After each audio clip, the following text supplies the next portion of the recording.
काफी समय पहले की बात है। बनारस नगर में राजा ब्रह्मदत्त राज करता था। उसी नगर में मोतीचंद नाम का एक बड़ा व्यापारी व्यापार करता था। मोतीचंद की पत्नी गुजर चुकी थी और वो अपने इकलौते बेटे महाधनक के साथ रहता था। पत्नी के मरने के पश्चात मोतीचंद ने अपने बेटे महाधनक को बड़े लाड़ प्यार से पाला था। पिता के अधिक लाड़ प्यार से महाधनक काफी हद तक बिगड़ चुका था। इसी बात से लेकर मोतीचंद बहुत ज्यादा परेशान था। हर वक्त उसी की फिक्र में डूबा रहता था। एक दिन की बात है।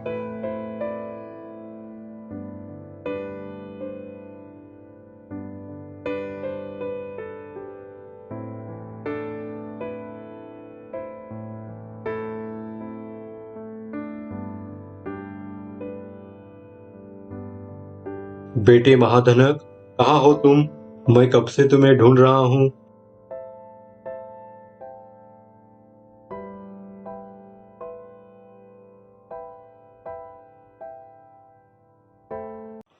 महाधनक, शाम ढल चुकी है। अभी तक तुम बिस्तर में सोए हुए हो। इतने बड़े होकर तुम्हें अभी तक जरा सी भी अक्ल नहीं आई है। काम धाम तो कुछ है ही नहीं। तू तो निकम्मा हो गया है, निकम्मा। सावित्री तो चली गई। अब मेरे मरने के बाद तू क्या करेगा वो तो भगवान ही जाने। पिताश्री, क्यों इतने जोर जोर से कान के पास आकर चिल्ला रहे हो? ठीक से सोने तो दो। इतना रुपया और खजाना कमा के रखा है, वो किस काम का है? आराम से जिंदगी काट लूंगा। और वो फिर से सो जाता है। एक दिन मोतीचंद की अचानक सी मृत्यु हो जाती है और सारे कारोबार का बोझ महाधनक पर आ पड़ा। लेकिन महाधनक को तो कुछ आता ही नहीं था। कुछ ही दिनों में महाधनक ने पिता के सारे कारोबार को डुबो दिया। जितना कमाया सारा बर्बाद हो गया। लोगों का पैसा डूबने लगा और लेनेदारों ने तगादे करने शुरू किए। अरे ओ महाधनक, कब तक ऐसा घर में छुपा रहेगा? चल बाहर निकल। आज तो सारे पैसे लेके ही जाएंगे, नहीं तो। सीधी तरह मेरे पैसे निकाल, वरना तेरा गला घोट दूंगा। हाँ, झूठा कहेगा। इतनी बार मोहलत मांगेगा। नहीं नहीं, ये ऐसा नहीं मानेगा। इसे मारकर कुछ भी हाथ नहीं लगने वाला है। इसको मारकर पैसा तो डूब ही जाएगा।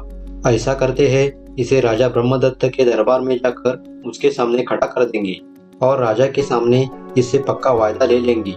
नहीं तो राजा को ही इसको शिक्षा करने दो। राजा कैसे भी करके इससे पैसे लेकर हमें लौटा तो देंगे ही। चलो।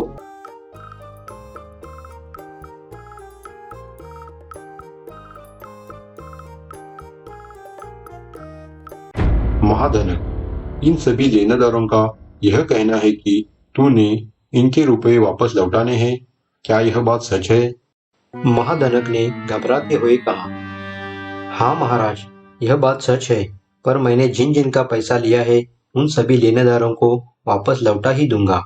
बस मुझे एक हफ्ते की मोहलत दे दो। देखो महाधनक, मैं तुम्हें एक हफ्ते की मोहलत दे देता हूँ, पर एक हफ्ते के बाद अगर तूने इन सभी को उनके हक के पैसे नहीं लौटाए तो तुम्हें बंदी बनाकर कड़ी से कड़ी सजा दी जाएगी। अब तुम सभी लोग अपने अपने घरों में जा सकते हो। सभी लेनेदार और महाधनक घर लौटे। महाधनक को लज्जा तो आ ही रही थी और गुस्सा भी आया था। वह लेनेदारों का पैसा डुबाना चाहता था। हफ्ता खत्म होने ही आया था। अब पैसा डुबाने के लिए तरह तरह की योजनाएं ढूंढने लगा। तभी अचानक से एक युक्ति उसके मन में आती है।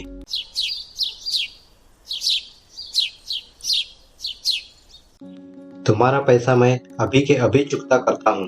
बस तुम अपना अपना हिसाब किताब बना के रखना कि किसको कितना पैसा लेना है और मेरे पीछे पीछे आ जाओ। लेनदारों में एकदम सा बवाल मच गया। सभी अपना अपना हिसाब किताब लगाने लगे। अरे अरे, बस भी करो। हिसाब किताब बाद में लगा लेना। पहले वहां तक तो पहुंच जाए जहां मैंने सारा खजाना छुपा के रखा है।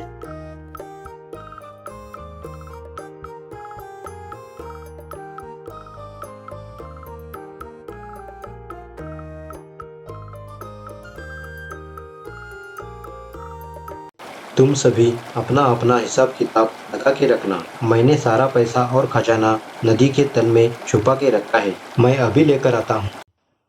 तुरंत ही महाधनक नदी में कूद गया। भाइयों, अब मैं अगले जन्म में ही मिलूंगा।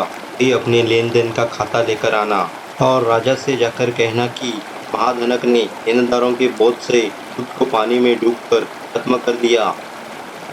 पानी का बहाव इतना तेज था कि महाधनक गहरे पानी में खींचा चल पड़ा। उस निकम्मे ने तो अपने साथ हमारा पैसा भी पानी में डुबो दिया। हाय हाय, उसे नरक में भी जगह नहीं मिलेगी। सारे लेनेदार अपना अपना माथा पीटते हुए दौड़ गए। पर खुद को मिटाना इतना आसान थोड़ी ही होता है। महाधनक गहरे पानी में पहुंचकर हाथ पैर मारने लगा। बचाओ बचाओ, अरे कोई आसपास है, बचाओ बचाओ। उसी नदी किनारे दूसरी तरफ एक चंदन के पेड़ों का घना जंगल था और उसमें एक अलौकिक दिव्य सोने का हिरण रहता था। उसका दिल भी बिल्कुल उसके नाम जैसा ही था, सोने का। बचाओ बचाओ बचाओ। ये आवाज़ तो कोई मनुष्य सहायता मिलने के लिए पुकार रहा है। मुझे तुरंत ही जाना पड़ेगा। क्षण का भी विलंब न करते हुए सोने का हिरण आवाज़ की तरफ दौड़ने लगा।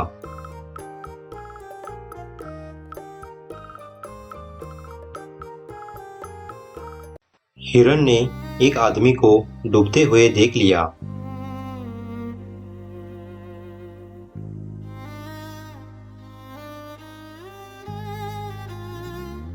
हिरण ने डूबते हुए आदमी को खींचकर किनारे तक लाया।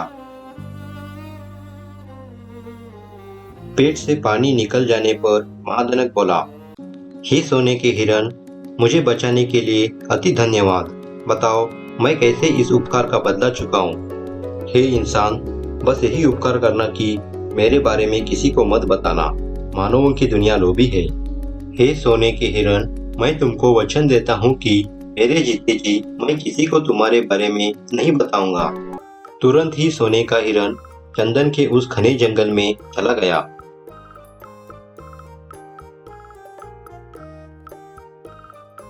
हे भगवान, सोने के हिरण ने तो मुझे बचा लिया। अब लेनेदारों का क्या करें? ऐसा करता हूँ, शाम होने तक गांव के बाहर चुपकर बैठता हूँ और रात को भेष बदलकर सुबह होने से पहले गांव के बीचों बीच बड़े वृक्ष के नीचे बैठ जाता हूँ। फिर जो होगा देख लिया जाएगा।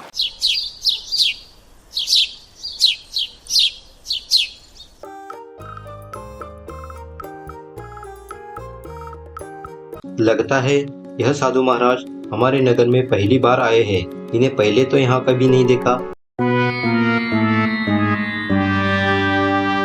हाँ बालकों, यहाँ आने से पहले मैं हिमालय में तपश्चर्या कर रहा था।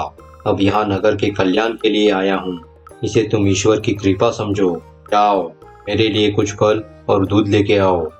जी साधु महाराज, हम अभी लेके आते हैं। इस तरह महाधनक नगरवासियों की दिशा भूल करता रहा और ऐसे ही दिन दौड़ने लगे।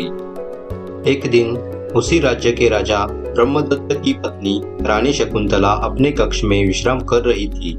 तभी नींद में रानी ने देखा कि एक सोने का हिरण उसे बहुत अच्छे अच्छे धार्मिक उपदेश दे रहा है। वैसे रानी शकुंतला बहुत धर्मपरायण थी। आंखें खुलते ही रानी शकुंतला ने तुरंत ही राजा को अपने पास बुलाया और बोली, महाराज, अभी अभी मैंने एक विचित्र सपना देखा। एक सोने का हिरण मुझे बड़े अच्छे अच्छे उपदेश दे रहा है। क्या ऐसा हिरण वास्तव में होता है? महारानी, मैंने पूर्वजों को कहते सुना है कि ऐसे हिरण होते हैं, पर कभी मैंने आंखों देखा नहीं है और न ही कोई ऐसा व्यक्ति मिला है जिसने साक्षात स्वयं अपने आंखों से सोने के हिरण को देखा है। महाराज, अगर ऐसे हिरण होते हैं तो उसे ढूंढिए ना। मैं चाहती हूँ कि ऐसे अलौकिक सोने के हिरण के उपदेश सुनूं। हाँ महारानी, मैं तुम्हें आश्वासन देता हूँ कि मैं अपनी तरफ से सोने के हिरण को ढूंढवाने में पूरी कोशिश करूँगा। अगले ही दिन राजा ने सारे राज्य में घोषणाएं करवाई। सुनो नगरवासियों, अगर कोई व्यक्ति स्वर्ण मृग के बारे में कुछ भी जानता हो तो उसे राजा की तरफ से बहुत बड़ा इनाम दिया जाएगा। तभी बगल में वृक्ष के नीचे बैठे ढोंगी महाधनक ने ये बात सुन ली। उसका बेईमान दिल फिर से जिंदा हो गया। तुरंत ही महाधनक दरबार में पहुंच गया। महाराज, मैं उस सोने के हिरण के बारे में जानता हूँ, और तो और मैं उसका अता पता बिनचुक बता सकता हूँ। इतना सुनते ही राजा ब्रह्मदत्त अपने सैनिकों को लेकर तुरंत ही चला गया। सैनिकों ने सारे जंगल को चारों तरफ से घेर लिया और आवाज दी, हे सोने के हिरण, राजा ने इस जंगल को चारों ओर से घेर लिया है। हमें पता चला है कि तुम इसी जंगल में वास्तव करते हो। तुरंत ही राजा के अधीन हो जाओ। सैनिकों का हल्ला बोल सुनते ही सोने के दिल वाला सोने का हिरण राजा के पास दौड़ता दौड़ता चला गया।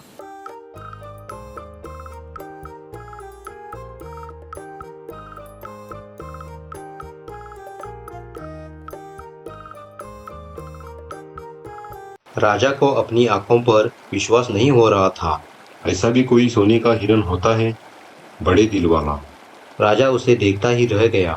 तभी सोने के हिरण ने पूछा, बताइए महाराज, आपको मेरा पता किसने बताया? हे सोने के हिरण, मुझे तुम्हारे वास्तव का पता किसी साधु पुरुष ने बताया है। उस अलौकिक दिव्य सोने के हिरण ने तुरंत ही ढोंगी साधु को पहचान लिया और बताया कि अपने साथ किस तरह महाधनक ने विश्वासघात किया है। सच सच बताओ कि तुम कौन हो, नहीं तो हाथी के पैरों तले तुमको कुचलवा दिया जाएगा।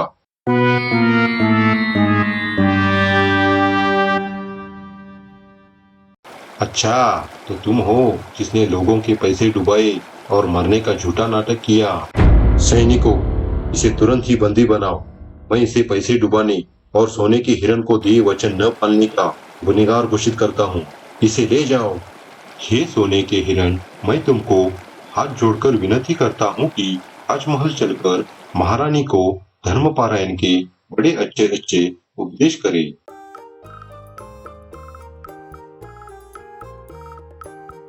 सोने के हिरण ने राजा की विनती स्वीकार कर ली और वो राजमहल आकर रानी को उपदेश देने लगा। कुछ दिन राजा ने सोने के हिरण को अपने पास रखने के बाद फिर से उसी घने चंदन के जंगल में छोड़ दिया।